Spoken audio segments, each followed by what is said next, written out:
On today's episode, U.S. Steel's new Japanese ownership. Accelerated green progress? Today's episode is brought to you by Engineering.com, a globally trusted source for engineering content. Check out this and many other exclusive videos for the engineering professional found only on Engineering.com TV today. It's huge news in the primary metals sector. Nippon Steel Corporation's acquisition of the United States Steel Corporation for $14.9 billion is one of the biggest corporate takeovers in American history.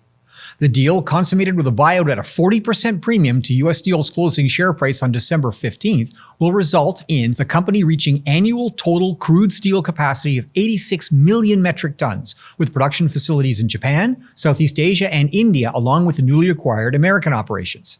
From an engineering perspective, NSC has identified three growth areas for the company. The first is energy efficiency, with Nippon Steel identifying the technologies introduced at U.S. Steel's Big River complex as innovation that will be shared with NSC operations worldwide. In addition to the advanced production technology, the company has identified operational efficiencies and recycling as high-value offerings to global operations. The second factor is NSC's targeted growth of high-value, high-grade steels, particularly for the automotive and electrical industries. The firm has declared that it will continue to invest in the American technological base that U.S. Steel developed in an initiative called Mined, Melted, and Made in America.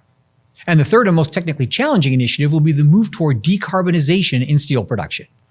U.S. Steel has moved toward a lower carbon footprint as a natural consequence of the company's shift toward higher value-added steel products.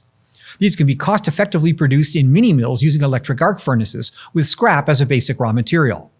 Primary steelmaking made from iron smelted from ore is still necessary, and the chemistry of smelting by necessity generates large amounts of CO2. NSC is working on three advanced technologies which the company feels can achieve carbon neutrality by 2050.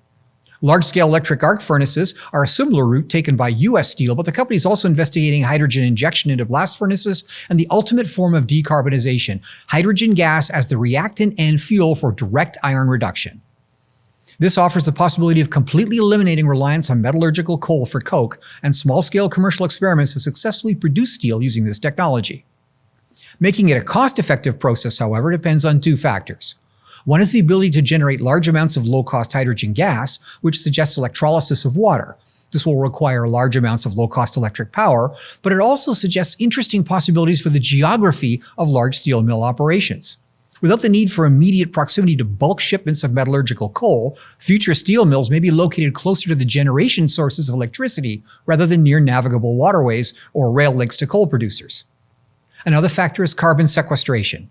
If cost-effective technologies to remediate CO2 production at the blast furnace are developed, the economics of hydrogen production may give way to continued use of coal, albeit without a carbon penalty. In any case, Nippon Steel has announced that the United States Steel Company will continue to operate as a standalone operation with headquarters in Pittsburgh. Higher value steels are higher margin steels, and as environmental regulations tighten, there's a very real possibility of tariffs or non-tariff barriers to importation of conventional coke-derived steels from low-cost foreign producers in the future.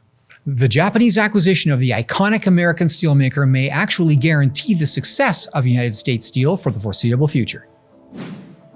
Well, that's it for today's episode of This Week in Engineering, brought to you by Engineering.com. For our deeper engineering series, visit Engineering.com TV for exclusive shows like Manufacturing the Future, Designing the Future, and the Engineering Roundtable, not found on our YouTube channel. The links are in the description below. Thanks for watching.